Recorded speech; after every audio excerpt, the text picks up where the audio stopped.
The Poco X3 Pro is a mid-range device that's all about bang for your buck, just like its predecessor, the Poco X3 NFC, and the Pocos all the way back to the original F1.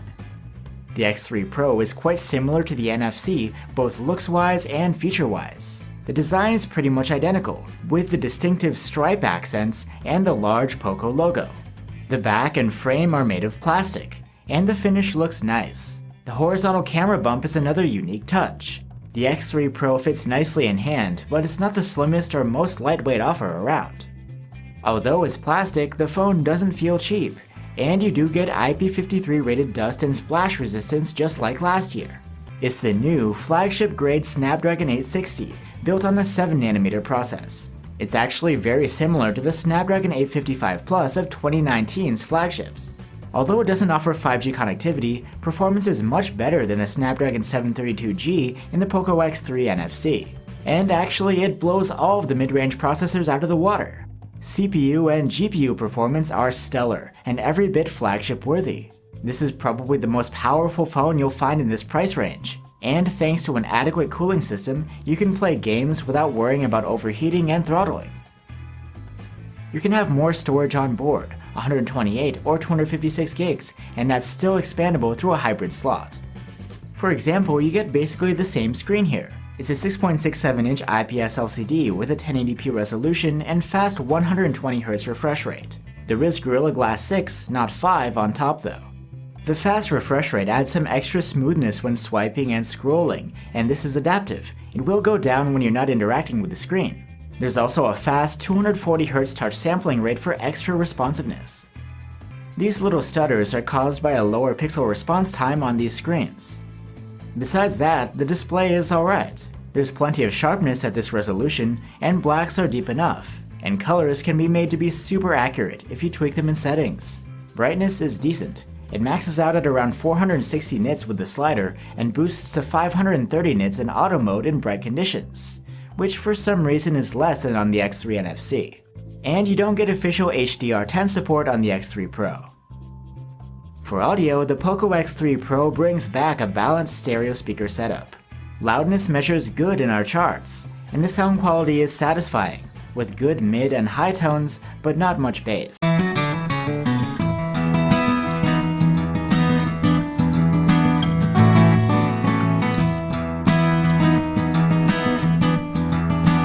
There's also a 3.5mm jack and support for FM radio too when headphones are plugged in. You can wake up and unlock the X3 Pro with the side-mounted fingerprint reader / power button. It's well placed and incredibly fast and accurate. The interface of the X3 Pro is Poco's flavor of MIUI 12 over Android 11. This is an interface we've seen quite a bit of, both this year and last. One of the more interesting features is the ability to split the notification shade into a notification panel and a control panel. You also get an app drawer that will organize your apps into categories. On the Poco, you can't disable the drawer like you can on Xiaomi's Redmi phones. The Poco X3 Pro has a 5160 mAh battery, the same size as the X3 NFC. It was able to score an awesome 112-hour endurance rating in our tests, regardless of screen refresh rate. For charging, you get the same 33-watt adapter in the box that was included last year. With it, we were able to charge the X3 Pro from 0 to 50% in half an hour, just a hair less than the previous model. The main cam is a 48-megapixel quad Bayer one instead of 64 megapixels, and the ultra-wide uses an 8-megapixel sensor instead of last year's 13 megapixels. The 2-megapixel macro cam and depth sensor are unchanged.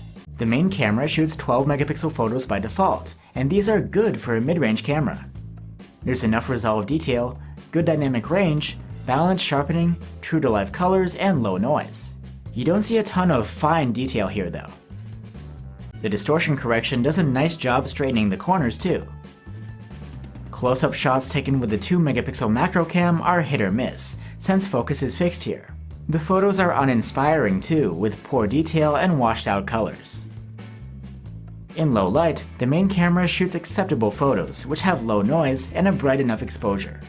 They are lacking in detail and rather soft though. Enabling night mode won't drastically improve the quality, but you do get more balanced photos, with lower noise, more saturated colors, restored highlights, and a bit more detail.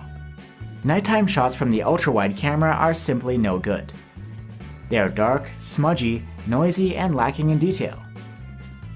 Unlike the Poco X3 NFC, the X3 Pro can do night mode on its ultra-wide camera, and it gives you pretty usable results. They are still soft, but they are well exposed, with good color saturation and decent dynamic range. These have a good amount of detail, great contrast, accurate colors, and wide enough dynamic range.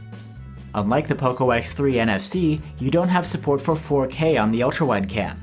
1080p clips are poor in detail, but otherwise, the colors, contrast, and dynamic range are all pretty good. Electronic stabilization can be enabled on either of these cameras, and it works in all available resolutions and frame rates to smooth out wobble and shake in your footage. The Redmi Note 10 Pro, also known as the Redmi Note 10 Pro Max in India, is a relatively inexpensive phone, but even so, it brings premium looks and features to the table. Let's first talk about the build. The Note 10 Pro is made from curved glass on the back, with a glossy gradient finish. I like the looks of the symmetrical camera bump too. Even though the phone has a plastic frame, it doesn't seem cheap, and the tapered edge makes the whole device feel thin and easy to handle. On top of that, the Note 10 Pro has IP53 rated dust and splash protection, something you don't normally see in phones of this class. The real exciting part comes when you flip over to the front. Just like you'd find on an expensive flagship, the Note 10 Pro has a 6.67-inch OLED display with a fast 120Hz refresh rate, Gorilla Glass 5 protection, and a 1080p resolution. Interacting with this screen feels fluid and responsive, not only because of the fast refresh rate, but also the fast 240Hz touch sampling rate. Since it's an OLED, you can save power by running things in dark mode. And the refresh rate is adaptive. It'll dial down to 60Hz when you're not interacting with the screen to save even more energy. This display looks great too. The punch hole for the selfie cam is quite small and unobtrusive, and colors can either pop or be made to be super accurate, depending on your color settings. Brightness is quite respectable as well. We measured around 450 nits maximum with the slider, and it boosts up to 725 nits in auto mode when out in the sun. On the audio side of things, the Redmi Note 10 Pro has a pair of dedicated stereo speakers. Their output is well balanced, and they scored very good in our loudness test. Mids and highs sound decent enough, but bass is lacking here.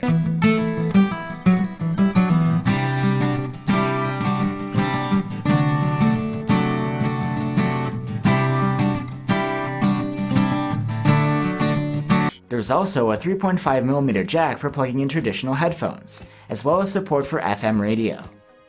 Waking up and unlocking the Redmi Note 10 Pro is done with a side-mounted fingerprint reader built into the power button. It's quite fast and accurate. And you get 64 or 128 gigs of storage on the device, which is expandable via a dedicated microSD slot. The interface of the Note 10 Pro is Xiaomi's MIUI 12 over Android 11. But even though it is running on top of the new Android, this is still the familiar MIUI 12 interface we've seen on Xiaomi's recent phones. You have the option for an app drawer, which can organize your apps into categories. Or you can opt to keep all of your apps on the home screen. And you can also choose between a traditional notification shade or split between a notification center and a control center. There is support for an always-on display, which has plenty of customization options. You can even make the phone glow at the edges when a new notification comes in. And there's an IR blaster too, which allows you to use the phone as a remote to control certain appliances with. At the heart of the Redmi Note 10 Pro is a Snapdragon 732G chipset, built on an 8nm process. I'll start off by saying that this isn't the highest tier of mid-range chip, and there's no support for 5G network connectivity. And since there isn't a flagship-grade GPU, high frame rate gaming isn't really supported. But even so, the Redmi Note 10 Pro holds its own and does a nice job performance-wise for its class. Regular gaming feels good, and the MIUI interface is as smooth as butter. The whole device is powered by a large 5020 mAh battery, and battery life is excellent here. It's slightly less than last year's model, perhaps due to the high refresh rate. But still, with the screen set to 120Hz, the Redmi Note 10 Pro earned an endurance rating of 114 hours in our tests. You get support for 30W fast charging, and a 33W charger comes in the box. With it, we were able to charge the Redmi Note 10 Pro from a dead battery to 50% in half an hour. Now finally onto the cameras. The Note 10 Pro has a quad camera setup with a high-res 108 megapixel main camera, an 8 megapixel ultra-wide cam, a 5 megapixel tele-macro camera with autofocus, and a depth sensor. The main camera outputs 12 megapixel photos, and these are not just outstanding for this class, but could even be considered flagship level. There's abundant detail with great looking foliage, low noise, and true to life colors. The dynamic range is excellent, and yet not over the top. Our only nitpick is that some areas look a bit over-sharpened. They are pretty rich in detail, with accurate colors, low enough noise, proficient distortion correction, and okay dynamic range. The 5 megapixel tele-macro camera is used to take close-up shots, and these are detailed, with lively colors. Plus, having autofocus means getting a sharp result is relatively painless. The contrast and noise levels aren't very impressive though. In low light, the main camera suffers from not having optical stabilization. While you get bright photos with preserved colors, these are quite noisy due to the high ISO, and around half of your shots will come out blurry or out of focus.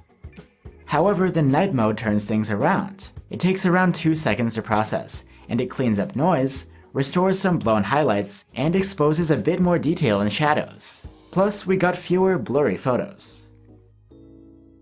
Ultra-wide shots taken at night are usable, but not very good. The detail and color retention are enough, but the exposure is often dark, and there's plenty of noise. There's no night mode available here. This footage is great, with plenty of detail, low noise, and excellent sharpness, colors, and contrast.